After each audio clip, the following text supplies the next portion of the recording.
Hello বন্ধুরা, তো দেখো আজকে সকাল সকাল মা মাছ কাটছে, তো সেটা দিয়ে শুরু করলাম ভিডিওটা। বাপি এনেছে চিংড়ি মাছ আর বাটা মাছ, তো সেটাই মা ধুচ্ছে, তো একটু ভিডিও করে নিলাম। আর এখন দেখো এখানে আলু ভাজা পটল ভাজা মায়ের রেডি হয়ে গেছে, মা তো রান্নাও বসিয়ে দিয়েছে।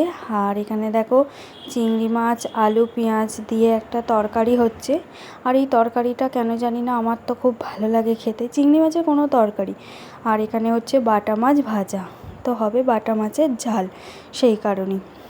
আর এখানে হয়েছে দেখো মুসুর ডাল, আর হয়েছে এখানে আমড়ার চাটনি, সর্ষে পোস্ত দিয়ে বেটে আমড়ার চাটনি।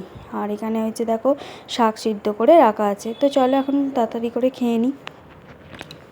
আর এখন দেখো এখানে জেঠিমা এসেছে স্বাদ দিতে, আর যেমন 7 রকম মিষ্টি আর চিঁড়ে মুরগি দই যেমন দেয় সেরকমই আর কি এনেছে, তো জেঠিমা দিচ্ছে।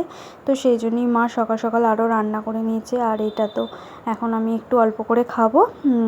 তো রীতিকে ডেকেছিলাম, রীতি একটু ভিডিও করে দিল আর কি, মা তো অত ভালো করে করতে পারবে না সেই কারণেই। তো আজকে জেঠিমার থেকেও স্বাদ খাওয়া হয়ে গেল, বেশ ভালোই লাগছে। এই দিনগুলো দেখতে দেখতে সময় চলেও আসবে আর সব কিছু ঠিকঠাক করে হয়ে যাবে এই আর কি। তো দেখো শেষে কিছু ছবি ছিল, সেগুলোই তোমাদের সাথে শেয়ার করলাম। তো চলো আজকের ভিডিওটা এই পর্যন্ত, আজকের মতন টাটা।